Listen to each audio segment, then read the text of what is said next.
Gloire à Dieu. Que le Seigneur Jésus vous bénisse. J'aimerais ce matin vous parler sur le royaume de Dieu et les champs de la rébellion. J'aimerais bien que vous prêtiez beaucoup attention parce que ce que nous allons étudier est très important. Le royaume de Dieu et les champs de la rébellion. Lorsque Dieu créa la terre, la Bible dit qu'il planta un jardin en Éden. Voici le jardin en Éden. Et voici tout le reste de la terre.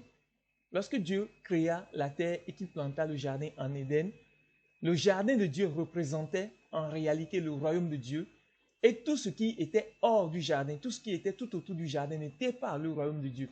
Mais cela représente en fait le monde que je nomme ici les champs de la rébellion. Les champs de la rébellion, tandis que Dieu a créé un jardin qui représentait son royaume. Le plan de Dieu pour l'homme, c'est de vivre dans le jardin, de travailler pour lui et d'étendre le jardin jusqu'à ce que le jardin recouvre toute la terre. Vous ne le savez peut-être pas ou bien vous n'avez peut-être pas prêté attention. Dieu n'a pas formé l'homme dans le jardin, mais il est allé hors du jardin. Il est allé hors du jardin. Il a pris l'homme ici et il l'a conduit pas à pas jusque dans le jardin.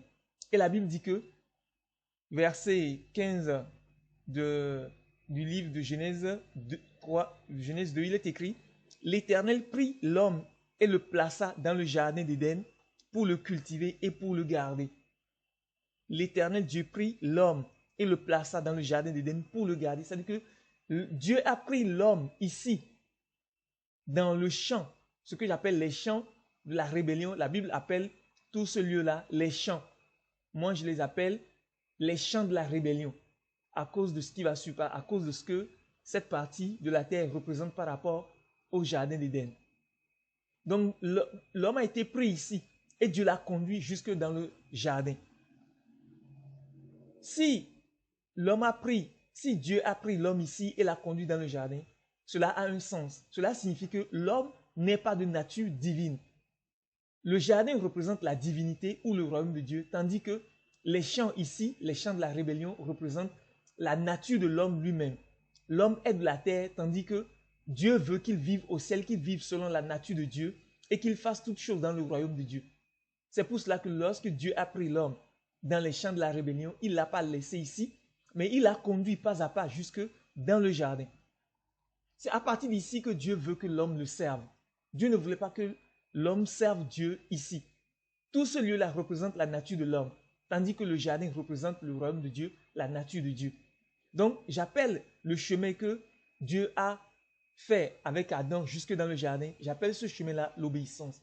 Car Adam aurait pu arriver à ce niveau-là, dire à Dieu qu'il était fatigué et qu'il ne pouvait plus continuer. Il se serait arrêté et serait devenu un rebelle. Mais Adam a obéi à Dieu, il a suivi jusque dans le jardin. Combien de temps ce voyage a pris, je ne sais pas. Je ne sais pas. Mais une chose est sûre, Adam a suivi Dieu jusque dans le jardin. Et c'est ici que Dieu a établi Adam, roi, seigneur de toute la terre. C'est d'ici que Adam a commandé toute la terre. Adam n'a pas commencé à régner ici, mais c'est dans le royaume, c'est arrivé dans le jardin que Adam a commencé son travail, son ministère et qu'il a régné sur toute la terre. Maintenant, voici le jardin tel qu'il était au commencement. Le plan de Dieu en créant la terre et en créant le jardin au milieu de la terre n'était pas que le jardin demeure ici, mais son plan c'est que le jardin s'étende progressivement, qu'il s'étende progressivement jusqu'à recouvrir toute la terre. C'est pour cela que Dieu a dit, quelque part dans la suite des versets, qu'il n'est pas bon que l'homme soit seul. Verset 18 de Genèse 2. L'Éternel Dieu dit, il n'est pas bon que l'homme soit seul, je lui ferai une aide semblable à lui. Quel est le rôle de Ève? Ève a été appelée par Dieu une aide semblable à Adam. Ève n'était pas venue pour cultiver le jardin avec Adam. Elle n'était pas venue pour entretenir le jardin avec Adam, mais elle était venue pour aider Adam à ne plus être seul. Comment est-ce que Ève pouvait aider Adam à ne plus être seul? Eh bien, figurez-vous que Ève est venue avec tous ces outils de travail. Elle est venue avec un utérus et elle est venue avec des mamelles. Parce que son but pour aider Adam, c'était de prendre, de recevoir la semence d'Adam, de la multiplier pour que Adam devienne plusieurs Adam et qu'il puisse attaquer le travail que Dieu lui a confié afin que le travail puisse aller beaucoup plus rapidement jusqu'à ce que le jardin recouvre toute la terre. Si Adam devait faire ce travail seul, j'imagine que cela devrait prendre des millions d'années. Alors que si Adam devenait des milliers, des millions, même des milliards, eh bien ce travail-là irait beaucoup plus rapidement et en l'espace de quelques milliers d'années, toute la terre sera recouverte du jardin. Et il n'y aura plus quelque part de champ de la rébellion comme on le voit ici. Aussi longtemps qu'il y aura des champs de la rébellion, il y aura toujours la tentation pour l'homme de se rebeller contre Dieu. Comme je le disais, c'est ici que l'homme doit régner. C'est dans le royaume que l'homme doit régner. L'homme a été pris ici, dans les champs de la rébellion qui représentent le monde en fait. Les champs de la rébellion représentent le monde. L'homme a été pris dans le monde comme vous et moi. Nous sommes tous nés de nouveau dans le monde, mais Dieu nous conduit jusque dans le jardin. Notre lieu, le lieu où nous devons régner, ce n'est pas dans le monde. Jésus dit, mon royaume n'est pas de ce monde. Donc, nous sommes choisis dans le monde, mais Dieu nous conduit dans le jardin, c'est-à-dire dans le royaume. Et c'est à partir d'ici que nous allons commencer notre royauté. C'est à partir d'ici que nous allons commencer notre règne. Rappelez-vous également que Jésus non plus n'est pas né dans le royaume. Il est né dans le monde, car Marie, qui lui a donné naissance, était dans le monde. Et le vent de Marie peut symboliser la chair. Donc Jésus est né dans le monde. Et Jésus n'a pas commencé à régner en même temps. Au contraire, lui aussi, comme Adam, a suivi Dieu pendant presque 30 ans avant que Dieu l'établisse comme fils sur son royaume et sur toute la terre. Est-ce que vous suivez? Adam a été pris ici, dans le monde, et il a été conduit jusque dans le jardin. Et c'est dans le jardin qu'il a commencé son ministère à dominer sur toute la terre et à cultiver le jardin et à le garder. Pareillement, Jésus a été pris dans le monde. Il a été conduit aussi durant une trentaine d'années avant de recevoir l'adoption et de devenir fils de Dieu pour gouverner, pour régner sur toute la terre, faire la volonté de Dieu. Vous et moi, pareillement, nous sommes pris dans le monde et nous sommes actuellement en train d'être conduits jusque dans le royaume. Nous ne sommes pas encore dans le royaume. Nous sommes dans le royaume aussi longtemps que nous sommes sur le chemin du royaume. Et ce chemin-là, je l'ai nommé ici obéissance. Toute personne qui suit Dieu, progressivement, finira par un jour entrer dans le royaume. Mais toute personne qui s'arrête en chemin devient un rebelle et un religieux. Donc, Adam a été pris dans le monde, il a été conduit dans le royaume et à partir de là, il a commencé à régner.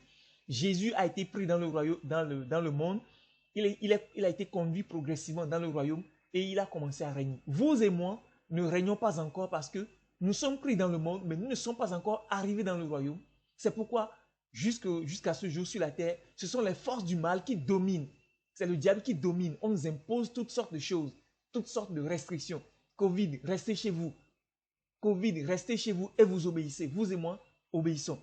Fermez les lieux de culte. Vous et moi, obéissons. On vous dit, portez des casques, portez de ceci, portez des masques, faites ceci, faites-vous vacciner. Tout le monde obéit parce que nous ne sommes pas encore entrés dans le royaume où nous allons devenir les seigneurs et les rois de toute la terre. Mais ce jour-là vient. Lorsque nous entrerons dans le royaume, eh bien nous allons commencer à régner. Maintenant, dès le commencement, Adam a désobéi avant même d'avoir eu des fils qui devaient l'aider à étendre le royaume. Adam a désobéi. Par conséquent, Dieu l'a mis hors du royaume. Dieu l'a mis hors du royaume. Et qu'est-ce qui va se passer? Hors du royaume, Adam est resté ici, dans les pourtours, dans les environs du royaume. Il a gardé un souvenir du royaume. Par conséquent, toute sa descendance comme lui, qui ont gardé un souvenir, ou bien qui ont gardé un souvenir du royaume, du jardin, et qui ont une pensée pour Dieu, toutes ces personnes-là ont continué à adorer Dieu. Mais comme ils n'adoraient plus Dieu dans le jardin, dans le royaume, ils sont devenus des religieux. Ils n'adoraient plus Dieu en esprit et en vérité. Car en réalité, Adam, en adorant Dieu ici, était un vrai adorateur.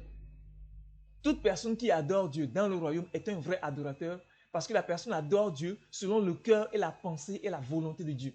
La personne fera exactement ce que Dieu veut et Dieu sera fier d'elle. Mais hors du royaume, plus personne ne connaît réellement la pensée, la volonté, le désir du cœur de Dieu et chaque personne essaye d'adorer Dieu comme il le peut. Par conséquent, en adorant Dieu hors du royaume ici, on est des religieux, on n'est pas de vrais adorateurs. C'est pourquoi lorsque Jésus est venu, il a dit que le Père cherche des adorateurs, des gens qui vont l'adorer dans le royaume. Alors que tous ceux qui étaient là adoraient Dieu hors du royaume et ils n'étaient pas de vrais adorateurs. S'il y avait des vrais adorateurs au temps de Jésus, Jésus n'allait plus dire que le Père cherche de vrais adorateurs. C'est simplement parce que ceux qui adoraient Dieu en ce temps-là adoraient Dieu ici, tout autour du royaume, du jardin, et ils ne sont pas de vrais adorateurs. Que ce soit les David, les Seth, les Abraham, les Abel, tous ont adoré Dieu hors du royaume et hors du jardin. Par conséquent, ils n'étaient pas de vrais adorateurs. Maintenant, avec l'humanité qui a été chassée du jardin, tous ne sont pas restés en bordure du royaume.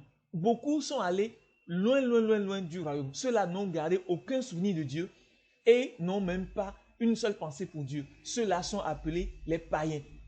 Eux, ils ne connaissent pas Dieu, ils ne l'adorent en rien du tout. Par conséquent, eux, ils ne sont ni de vrais adorateurs et ils ne sont même pas des religieux. Ils sont simplement des païens. Alors que ceux qui sont restés ici, tout autour du royaume, et qui ont gardé un souvenir de Dieu, sont devenus des religieux. Ils adorent Dieu, mais selon la chair. Car quiconque adore Dieu dans le champ de la rébellion, adore Dieu selon la chair. Qu'on le veuille ou non, nous adorons Dieu aujourd'hui selon la chair. Mais nous sommes sur le chemin. Tous ceux qui naissent de nouveau et qui sont sur le chemin adorent Dieu, pas totalement selon la chair, mais pas totalement non plus selon l'esprit, mais ils sont en voie pour le royaume. C'est ici seulement que nous pouvons adorer Dieu en esprit et en vérité et selon le cœur de Dieu et devenir de vrais adorateurs.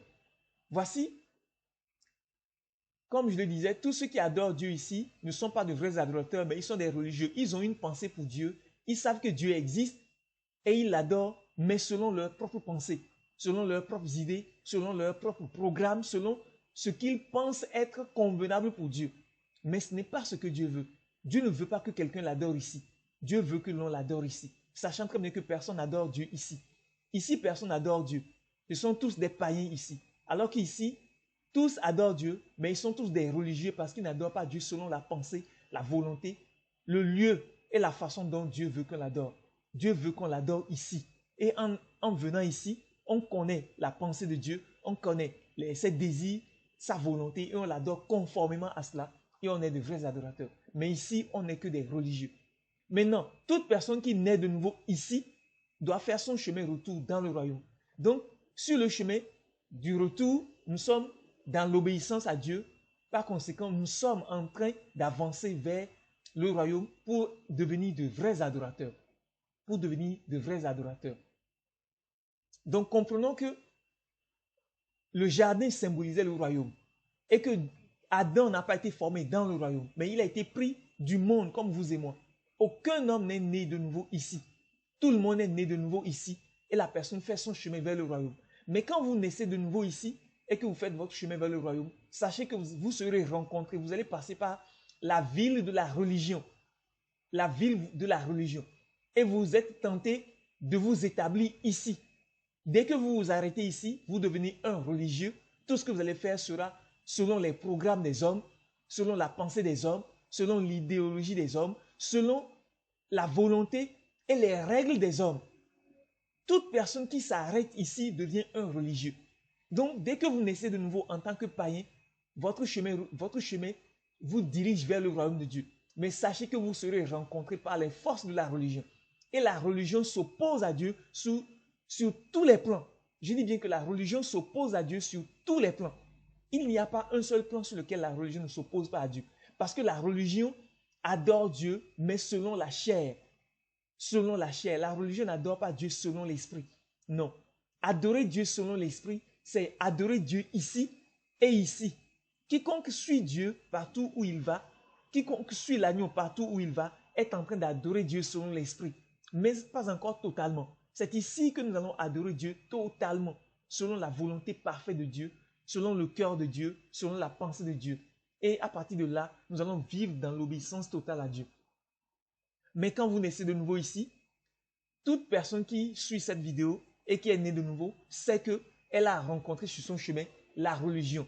À moins qu'elle ait tellement été aveuglée par la religion qu'elle pense qu'elle est actuellement dans le royaume de Dieu. Non, tout ici là, ce sont les champs de la rébellion. Tout ici et ici là, ce sont les champs de la rébellion.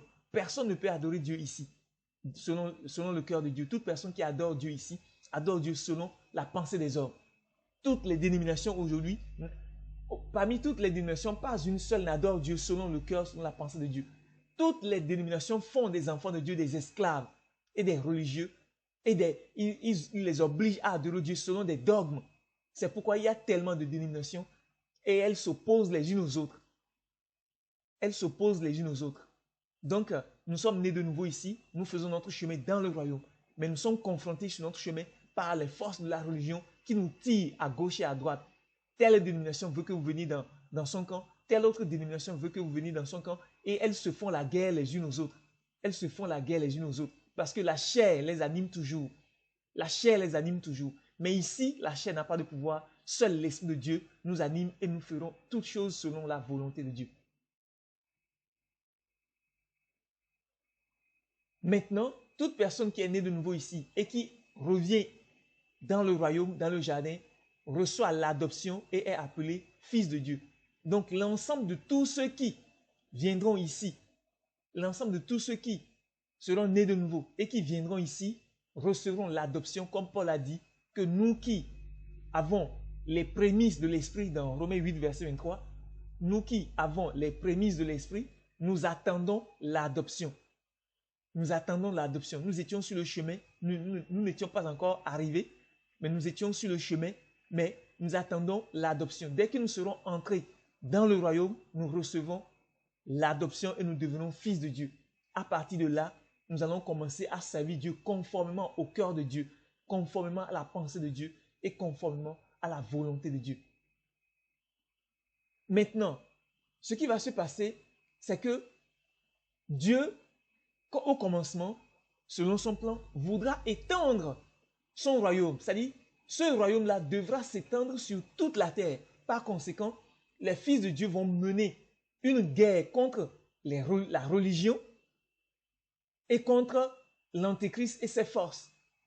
Les fils de Dieu vont mener cette guerre-là parce qu'en voulant étendre le royaume de Dieu, les fils de Dieu vont rencontrer des oppositions de la part des religieux et de la part des païens. Les fils de Dieu, le corps de Christ, tous ceux qui seront nés de nouveau et qui seront totalement revenus dans le royaume de Dieu, auront pour mission, comme Adam au commencement, d'étendre le royaume de Dieu jusqu'à ce qu'il recouvre toute la terre. C'est la vision que Daniel a vue de la pierre qui a frappé les pieds de la statue et que cette pierre a broyé la statue, l'a pulvérisée et elle est devenue elle-même une grande montagne qui a rempli toute la terre. Vous pouvez voir ce passage-là dans Daniel 2, versets 40 à 45. Donc le royaume de Dieu doit s'étendre. Il va détruire toute religion parce que Dieu n'a pas établi de religion. Ce sont les hommes qui adorent Dieu selon la chair qui ont inventé la religion. Dieu n'a établi sur la terre que le royaume de Dieu. Et toute personne qui veut adorer Dieu doit l'adorer selon le cœur de Dieu. Mais avant que le royaume de Dieu ne vienne sur la terre, il n'y avait que des religieux, des gens qui adoraient Dieu, des gens comme Abraham, Isaac et tout, qui adoraient Dieu, mais selon la chair. Dieu le leur acceptait parce que le royaume de Dieu n'était pas là.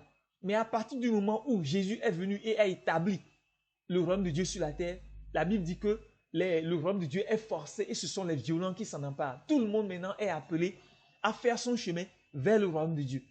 Donc tous ceux qui ne feront pas des efforts pour entrer dans le royaume de Dieu et pour servir Dieu selon sa volonté, tout cela, le temps viendra où ils seront balayés. Tous les religieux seront balayés et les païens aussi seront balayés et nous aurons une ère du millénium qui durera 1000 ans. Donc la religion sera balayée et les forces du mal aussi seront balayées. C'est-à-dire l'antéchrist et ses forces, tous seront balayés afin que le royaume de Dieu s'étende sur toute la terre et qu'il y ait une paix de 1000 ans. J'espère que vous avez appris quelque chose. J'ai des détails que je n'ai pas pu donner, mais si tout va bien, je peux revenir là-dessus pour donner ces détails. Que Dieu vous bénisse et que sa grâce repose sur vous.